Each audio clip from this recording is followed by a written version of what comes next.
Hello students. Now we discuss next part of the endocrine system means hormone mechanism of hormone action. इससे पहले chemical nature discuss किया. अब now we discuss about the mechanism of the hormone action. तो chemically hormone कितने type के थे? दो.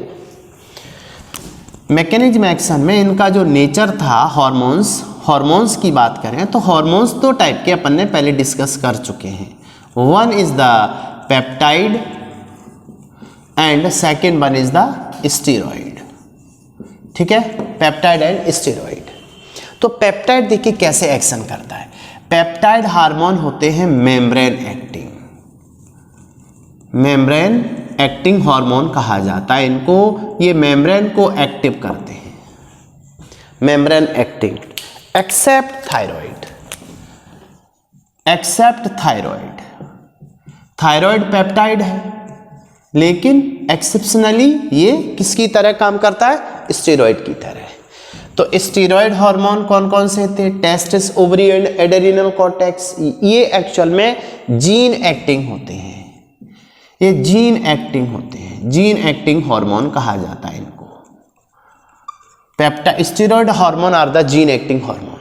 अच्छा, जीन एक्टिंग में स्टेरॉइड के साथ में प्लस क्या आ जाएगा? Thyroid means plus thyroid. तो thyroid plus steroid both are the gene acting. Exceptionally thyroid peptide है, पेप्टाइड होते हुए भी किसकी तरह काम करता है? स्टेरॉइड की तरह, इसलिए वो एक्सेप्शन केस है. अच्छा, कोई भी हार्मोन का जो एक्शन है, ये एक्शन 3 स्टेप में होता है. हार्मोन एक्शन करेगा तो उसके कितने स्टेप हैं? इसके 3 स्टेप हैं. स्टेप इसके देखें तो स्टेप 1, पहला स्टेप देखिए क्या होगा. स्टेप 1 है hormone combined with attach with receptor. R means receptor and form hormone receptor complex. Hormone सबसे पहले HRC, इसको बोलते हैं HRC, हार्मोन रिसेप्टर कॉम्प्लेक्स बनाएगा. पहला स्टेप है ये. ब्लड के थ्रू टारगेट ऑर्गन तक आया, मेम्ब्रेन पे रिसेप्टर है या साइटोप्लाज्म में रिसेप्टर है, उससे बाइंड होगा. पहले स्टेप में HRC बनाएगा. उसके बाद स्टेप 2 आएगा इसका. इसके बाद देखिए क्या होगा. इसके बाद रेस्पॉन्स फर्स्ट आएगा. और उसके बाद में क्या होगा? यहाँ पर बायोकेमिकल चेंजेज आएंगे. रेस्पॉन्स 1 के बाद में उसमें क्या चेंज होने वाले हैं? मेटाबॉलिज्म में बायोकेमिकल चेंजेस. और बायोकेमिकल चेंजेस के बाद ये अपना स्टेप नंबर 3 है. And last step number 4 is the physiological changes. Physiological response आएगा, फिजियोलॉजिकल चेंजेज होंगे. तो ये बेसिकली ये 3 step 2 and step 3, 2, 3 and 4 collectively called metabolism. ये मेटाबॉलिज्म है. तो मेटाबॉलिज्म को एक्सेलरेट भी कर सकता है और इनहिबिट भी कर सकता है. ये mechanism of action of hormone के स्टेप है. अब देखिए कैसे काम करता है. तो सबसे पहले अपन बात करते हैं membrane acting hormone. One is the membrane acting hormone.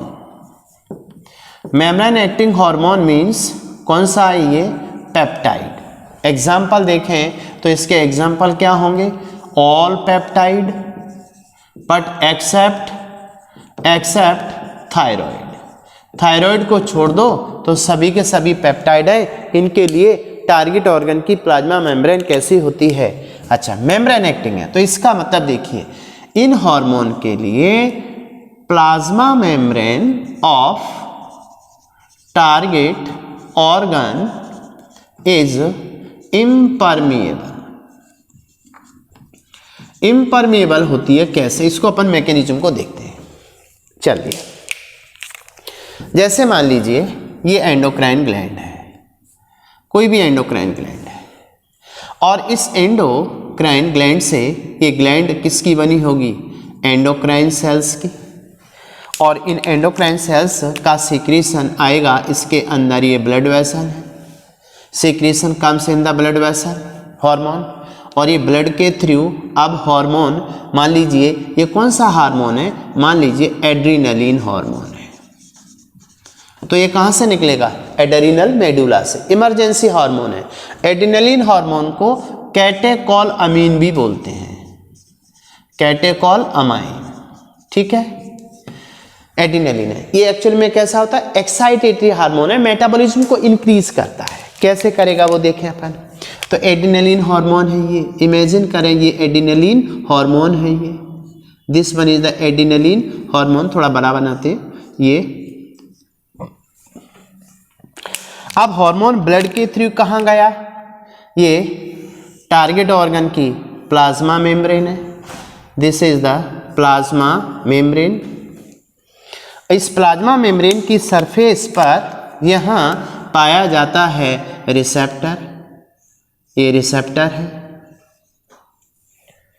तो पहला स्टेप क्या है, number 1 hormone combine with the receptor, ये एड्रीनलिन है, तो अब ये दोनों मिलकर के हार्मोन रिसेप्टर कॉम्प्लेक्स बनाएंगे, स्टेप 1 पहला, राइट। ये बाइंड हो जाएगा यहाँ पर, इससे बाइंड हो जाएगा, रिसेप्टर से बाइंड होकर के एचआरसी बनाया। अब एचआरसी बनने के बाद में क्या होगा, इसका रेस्पॉन्स 1 आएगा, पहला रेस्पॉन्स आएगा एक्टिवेशन ऑफ द एंजाइम। देखिए रेस्पॉन्स 1 में क्या हो रहा है, यहाँ पर एक्टिवेशन होगा, एक्टिवेशन ऑफ एंजाइम, एंजाइम का एक्टिवेशन यहाँ क्या हो रहा है वो मैकेनिज्म देखिए। ये जो एचआरसी कॉम्प्लेक्स है इससे रेस्पॉन्स 1 आएगा, तो इसकी प्लाज्मा मेम्ब्रेन की इनर सरफेस पर यहाँ पर एंजाइम पाया जाता है। This enzyme is the adenylate साइक्लेज, ये एंजाइम कौन सा है, this is the adenylate साइक्लेज, adenylate साइक्लेज। और ये कैसा होता है, इनएक्टिव, ये इनएक्टिव एंजाइम है, ठीक, एडिनाइलेट साइक्लेज इनएक्टिव एंजाइम है।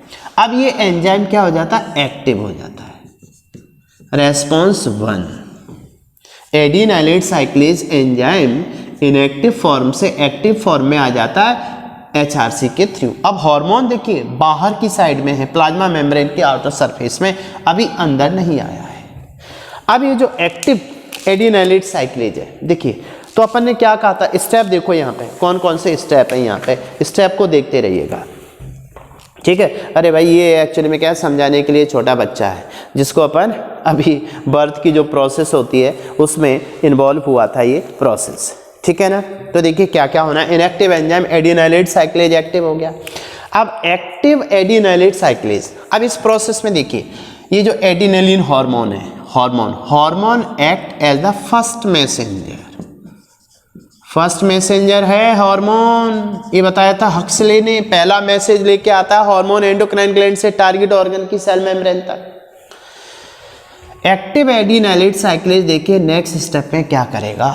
अब देखिए second step response active enzyme, अब होगा बायोकेमिकल चेंजेस। तो बायोकेमिकल चेंजेस में क्या होगा, यहाँ पर जो एटीपी है, ये एटीपी ब्रेक होगा, ATP break into the cyclic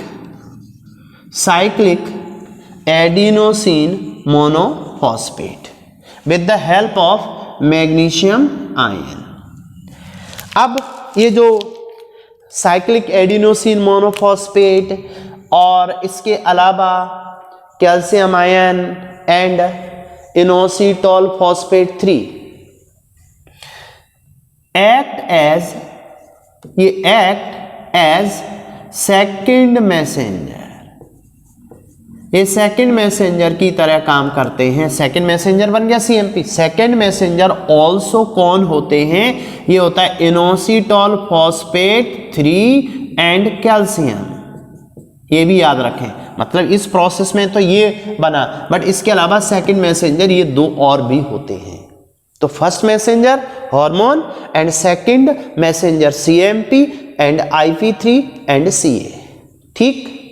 अब मीन्स अपना थर्ड स्टेप हो रहा है, बायोकेमिकल चेंजेज हो रहे हैं। बायोकेमिकल चेंजेज में एटीपी ब्रेक हुआ, साइक्लिक एडिनोसिन मोनोफॉस्फेट। अब साइक्लिक एडिनोसिन मोनोफॉस्फेट जो होता है ये देखिए क्या करेगा, प्रोटीन काइनेज जो इनएक्टिव होता है उस पर काम करेगा। अब ये देखिए ये क्या करता है, protein kinase inactive, protein kinase inactive होता है, उसको एक्टिव करता है, उसको एक्टिव फॉर्म में लाता है। ये इनएक्टिव था, इसको एक्टिव कर दिया प्रोटीन काइनेज एंजाइम को। प्रोटीन काइनेज एंजाइम जब एक्टिव हो जाएगा तो ये फॉस्फोराइलेज इनएक्टिव पे काम करता है। स्टेप बाय स्टेप देखिए, ये act on the phosphorylase inactive, ये इनएक्टिव एंजाइम है, सीरीज पूरी हो रही है और ये एक्टिव फॉर्म में आ जाता है, फॉस्फोराइलेज एक्टिव आ गया, फॉस्फोराइलेज एक्टिव। अब देखिए क्या करेगा, ये फॉस्फोराइलेज एक्टिव ये काम करता है ग्लाइकोजन फॉस्फोराइलेज पर। नेक्स्ट स्टेप अब अगला है ग्लाइकोजन फॉस्फोराइलेज इनएक्टिव, और अब ये एक्टिव फॉर्म में आ जाता है, एक्टिव फॉर्म में आ गया। ये प्रोसेस पूरी जारी है। देखिए पहले स्टेप में क्या होता है, एटीपी ब्रेक होकर के साइक्लिक एएमपी बनाएगा और फॉस्फेट बनाएगा। फिर ये इनएक्टिव प्रोटीन काइनेज को एक्टिव कर देगा, active protein kinase inactive phosphorylase को एक्टिव कर देगा, एक्टिव फॉस्फोराइलेज ग्लाइकोजन फॉस्फोराइलेज को एक्टिव करेगा। अब ग्लाइकोजन फॉस्फोराइलेज जो एक्टिव है ये ग्लाइकोजन को कन्वर्ट कर देगा, this active enzyme convert the glycogen को इसने कन्वर्ट किया, ग्लाइकोजन कन्वर्ट इनटू, समझ आ रहा है ना, ये क्या है ग्लाइकोजन, ठीक है। ग्लाइकोजन को अब ये कन्वर्ट करेगा, देखिए किसमें, glycogen convert into glucose 6 phosphate, glucose 6 phosphate, और ग्लूकोज 6 फॉस्फेट आगे कन्वर्ट हो जाएगा इनटू ग्लूकोज। चलिए यहां पे आगे लिख देते हैं, ये कन्वर्ट इनटू द ग्लूकोज। तो फाइनली देखिए क्या मिल रहा है, ग्लूकोज। इस प्रोसेस को समझिए, यहां पे हो क्या रहा था, एंडोक्राइन ग्लैंड से अपन ने एग्जाम्पल लिया कौन सा, एडिनलिन, और एडिनलिन को कैटेकोल अमीन नाम देते हैं और इसी को बोलते हैं कौन सा, excitatory hormone. Excite the metabolism, ये मेटाबॉलिज्म को एक्साइट कैसे करा वो देखिए। तो ये प्लाज्मा मेम्ब्रेन है, हार्मोन के थ्रू कहाँ पहुंचा, ब्लड के थ्रू हार्मोन पहुंचा टारगेट ऑर्गन की मेम्ब्रेन पर, उस मेम्ब्रेन पर रिसेप्टर से बाइंड हुआ, बाइंड होकर के इसने इनर मेम्ब्रेन जो प्लाज्मा मेम्ब्रेन है उसकी इनर सरफेस पे इनएक्टिव एंजाइम होता है उसको एडिनाइलेट साइक्लेज को एक्टिव किया। एक्टिव एडिनाइलेट साइक्लेज ने ATP 1 ATP convert into 1 cyclic adenosine monophosphate, ये सेकंड मैसेंजर हुआ। इसने आगे क्या किया, आगे बायोस फिजियोलॉजिकल चेंजेस किए, तो फिजियोलॉजिकल चेंजेस में फाइनली ग्लूकोज कन्वर्ट होगा। तो ये जो साइक्लिक एएमपी है ये प्रोटीन काइनेज को एक्टिव करता है, active protein kinase phosphorylase inactive को एक्टिव करता है, active phosphorylase glycogen phosphorylase inactive को एक्टिव करता है, वो ग्लाइकोजन को कन्वर्ट करता है ग्लूकोज 6 फॉस्फेट और glucose 6 phosphate convert into the glucose. अब आप देखिए ये हार्मोन था एडिनिलिन, तो वन मॉलिक्यूल है ये एडिनिलिन का, 1 मॉलिक्यूल ऑफ एडिनिलिन, ये फोकस करिए, 1 molecule of the adrenaline release about 100 million of glucose molecule, glucose के 100 मिलियन मॉलिक्यूल रिलीज करता है 1 मॉलिक्यूल ऑफ द एडिनिलिन, तो हाईली एनर्जी प्रोड्यूस होती है, इमरजेंसी में अपने को एनर्जी की ज़रूरत होती है। तो इस प्रोसेस में क्या हुआ देखिए, इसका जो फाइनल रिजल्ट है, फाइनल रिजल्ट में बात करें अपन 1 molecule of the glucose, 1 molecule 1 molecule of adrenaline. 1 molecule of adrenaline से आगे यहाँ पर 1 मॉलिक्यूल ऑफ एटीपी, 1 एटीपी, और 1 एटीपी से 1 CAMP, 1 CAMP, ठीक है। CAMP means cyclic adenosine monophosphate CAMP, ठीक है। और 1 CAMP, आगे बढ़ते जाओ, 1 CAMP से 1 CAMP, 1 ATP is equal to 1 CAMP, और उसके बाद में फाइनली 1 ग्लाइकोजन, या लास्ट में कितने 100 मिलियन ऑफ ग्लूकोज मॉलिक्यूल। अब देखिए ये सारी प्रोसेस बहुत फास्ट होती है, इसका मतलब टाइम बहुत कम लगता है इसमें। 100 million molecule of the glucose, इस प्रोसेस में टोटल इंटायर प्रोसेस में टोटल टाइम यहाँ से लेकर वहाँ तक, ये टोटल टाइम यहाँ तक लगता है ओनली 1 to 2 मिनट। अब आप सोच सकते हैं कितना फास्ट काम हुआ ये। 1 से 2 मिनट के अंदर ही सेल में आग उगल दी, इतनी सारी एनर्जी प्रोड्यूस हुई है। 100 million molecule of the glucose released by the 1 molecule of the adrenaline, so it is called emergency hormone. ये सारी प्रोसेस बहुत ही शॉर्ट टाइम में हुई, 1 to 2 मिनट में। तो ये मैकेनिज्म थी किस हार्मोन की। अच्छा, इसको अपन दूसरा हार्मोन, जैसे आपके एनसीईआरटी में दिया हुआ है, एनसीईआरटी में हार्मोन दिया हुआ, मान लीजिए क्या, एड्रेनालिन की जगह पे अपन क्या ले लें, FSH। मान के चलो अपन अकॉर्डिंग टू एनसीईआरटी जाएं, इस प्रोसेस में देखिए ये सारा का सारा काम यहाँ हो गया। यदि अपन अकॉर्डिंग टू एनसीईआरटी देखें, ये भी आप देखना जरूरी है भाई, एनसीईआरटी को भी क्लियर करना जरूरी है। तो एनसीईआरटी में दिया गया पेप्टाइड हार्मोन कौन सा, FSH। देखिए मान लीजिए FSH हार्मोन है, देखिए FSH हार्मोन कहाँ गया, टारगेट ऑर्गन रिसेप्टर पे। तो क्या बनाया होगा इन्होंने, hormone receptor complex.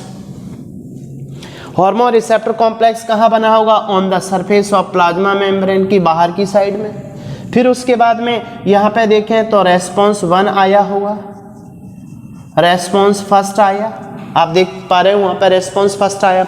Response first के बाद में देखो वहाँ पे generation of the second messenger, तो generation of the second messenger कौन था, CAMP, cyclic adenosine monophosphate. Cyclic adenosine monophosphate है। फिर उसके बाद में क्या होगी, बायोकेमिकल प्रोसेस, ये इसको आगे बायोकेमिकल प्रोसेस करेगा, बायोकेमिकल प्रोसेस। अब बायोकेमिकल प्रोसेस के बाद में आगे क्या होनी है, लास्ट में फिजियोलॉजिकल प्रोसेस, फिजियोलॉजिकल चेंजेज होने हैं। तो फिजियोलॉजिकल चेंजेज में ये फाइनल स्टेप जाएगा इसका, फिजियोलॉजिकल चेंजेस, फिजियोलॉजिकल चेंजेस। तो फिजियोलॉजिकल चेंजेस में क्या होगा, FSH act on the, FSH actually में सीक्रेट कहाँ होते हैं वो देखिए, ये सीक्रेट होता है from the anterior pituitary, secret out from the anterior pituitary. ये एंटी पिट्यूटरी इंडोक्राइन ग्लैंड है, उससे सीक्रेट हुआ FSH, फॉलिकल स्टिमुलेटिंग हार्मोन। किसके अंदर काम करता है, ओवरी के अंदर। तो इसका जो टारगेट ऑर्गन है ये देखिए प्लाज्मा मेम्ब्रेन, ये प्लाज्मा मेम्ब्रेन किसकी है, प्लाज्मा मेम्ब्रेन ऑफ ओवरी, ये ऑफ ओवरी है, ओवरी के अंदर काम करता है। ओवरी के अंदर क्या करता है, ovarian cycle. Ovarian cycle means last, ये ओवेरियन साइकिल हो गया इसका। ओवेरियन साइकिल में क्या होता है कि जो सेकेंडरी oocyte होता है वो मैच्योर होता है, आगे डिस्कस करेंगे अपन इस पे। तो बात ये उठी कि अपना पहला स्टेप क्या हुआ, मैकेनिज्म ऑफ हार्मोन एक्शन। इसमें अपन ने सबसे पहले मैकेनिज्म ऑफ हार्मोन एक्शन में पहला देखा membrane acting hormone. Membrane acting hormone कौन से होते हैं, all peptide except thyroid. Thyroid किसकी तरह काम करता है, स्टेरॉइड की तरह जो जीन को एक्टिव करेगा। जितने भी मेम्ब्रेन एक्टिंग हार्मोन होते हैं उनके लिए प्लाज्मा मेम्ब्रेन टारगेट ऑर्गन की इम्परमेबल होती है, इसलिए बाहर की साइड में रहते हैं। एग्जाम्पल के लिए अपन ने एड्रेनालिन हार्मोन लिया और दूसरा लिया FSH, both are the peptide hormone. Is it clear, इसको आप बार बार देखेंगे पूरा समझ आएगा। नेक्स्ट लेक्चर में डिस्कस करेंगे mechanism of the steroid hormone. Okay.